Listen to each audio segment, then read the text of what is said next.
Singgah di kedai membeli soto. Soto dibeli di kedai Mak Ani. Kalau tidak kerana pidato, Tak akan kami berada di sini. Assalamualaikum, salam sejahtera. Mukadimah bicara. Tuan pengurusi majlis yang kami hormati, Barisan panel hakim yang penuh cakna. penjaga masa yang setia dengan randiknya, Def-def kehormat serta warga hadirin sekalian. rukun negara asas perpaduan. Begitulah bunyi tajuk pidato kami hari ini. Saudara dan saudari, secara tuntasnya atau definisi seluruhnya, pidato yang akan kami dendangkan, rukun negara adalah satu rangkaian prinsip-prinsip yang membentuk asas kepada keharmonian dan kestabilan negara Malaysia. Ia diperkenalkan pada tahun 1970 sebagai satu usaha untuk memupuk semangat perpaduan dan kebersamaan di kalangan rakyat Malaysia yang berbilang kaum dan agama. Hadirin yang saya hormati, Malaysia merupakan sebuah negara yang masyarakatnya terdiri daripada rakyat berbilang kaum yang mempunyai nilai hidup sosial, kebudayaan dan kepercayaan yang berbeza. Ini menyebabkan perpaduan agak sukar dicapai kerana setiap orang mempunyai kepercayaan dan pandangan hidup yang berbeza. Oleh itu, kita memerlukan sesuatu yang dapat mengeratkan perhubungan sesama rakyat dan membolehkan kita hidup bersama dengan aman dan harmoni di bawah bumbung yang sama, tidak kira sama ada dari kaum atau status yang berbeza. Hasil pemikiran Majlis Perlindungan Negara MPN yang dipengerusikan oleh Tun Abdul Razak Husin, maka lahirlah rukun negara sebagai satu bentuk garis panduan dalam membina masyarakat yang bersatu padu, adil dan harmoni. Menurut Tun Abdul Razak, adalah mustahak rukun negara bukan saja difahami oleh setiap rakyat, tetapi juga diamalkan dengan sepenuhnya dan segala hikmat-hikmat yang terkandung di sebalik tiap-tiap perkataan dan kalimat rukun negara itu benar-benar menjadi darah daging. Sehubungan itu, rukun negara telah diisytiharkan oleh Duli Yang Maha Mulia Seri Paduka Baginda Yang di-Pertuan Agong Tuanku Ismail Nasiruddin Shah pada 31 Ogos 1970. Antara tujuan rukun negara adalah untuk dijadikan prinsip hidup semua rakyat negara ini dan menjamin perpaduan kaum dan keamanan negara. Mari kita telusuri prinsip yang terkandung di dalam rukun negara yang dapat menjaminkan perpaduan negara. Prinsip pertama, kepercayaan kepada Tuhan. Semua agama menyeru umatnya untuk melakukan kebaikan sesama manusia. Ini akan melahirkan sikap toleransi yang amat tinggi yang akan menyedarkan umatnya bahawa setiap perlakuan ada batasnya kerana ada hukuman dan balasannya.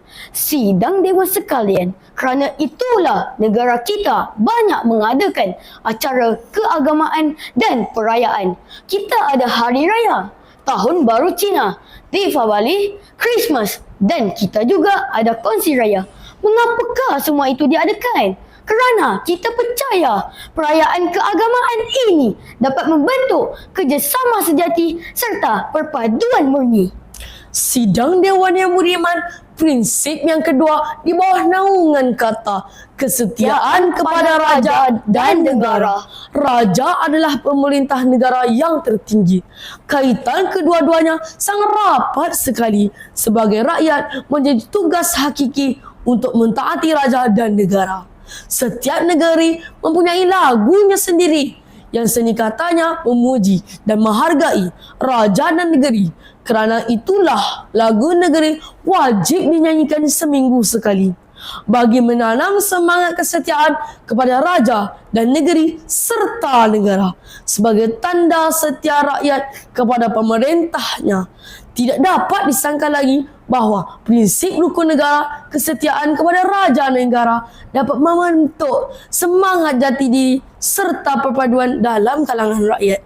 Seterusnya, hadirin sekalian, prinsip rukun negara yang ketiga dan keempat, Keluhuran perlembagaan dan kedaulatan undang-undang. Negara kita yang berdaulat ini mempunyai perlembagaannya sendiri dan undang-undang yang mantap serta tepat. Aspirasi negara yang hebat bagi melahirkan masyarakat yang seimbang dan bersatu padu. Perlembagaan dan undang-undang sentiasa dipelihara sebagai wadah untuk memastikan perpaduan sesama kaum diamalkan. Kerana itulah perlembagaan dan undang-undang negara mesti dipelihara dan diawasi setiap masa. Hadirin yang disanjungi, prinsip yang terakhir iaitu kesopanan dan kesusilaan. Prinsip kelima ini menekankan perkembangan personaliti dan tingkah laku seseorang rakyat. Tujuannya adalah untuk membentuk warga negara yang bersopan santun dan bersusila selaras dengan kempen budi bahasa dan nilai murni yang dijalankan sekarang. Sifat individu yang bersopan santun dan bersusila dan adalah paling bermakna dan amat penting dalam konteks perhubungan antara satu sama lain dalam masyarakat pelbagai kaum di negara ini. Sikap bersopan santun dan bersusila patut diamalkan bagi membentuk seseorang individu dan masyarakat yang berdisiplin serta bermoral tinggi yang akan membantu mewujudkan sebuah masyarakat yang berkualiti dan memantapkan perpaduan sesama rakyat. 5 prinsip utama rukun negara membantu kita memahami nilai-nilai yang penting dalam membina negara yang stabil dan sejahtera. Kesimpulannya, rukun negara adalah penting dalam membentuk perpaduan dan keharmonian di Malaysia. Kita semua harus memahami dan mengamalkan prinsip-prinsip rukun negara untuk menjaga keamanan dan keharmonian di Malaysia. Sekian dari kami. Terima kasih.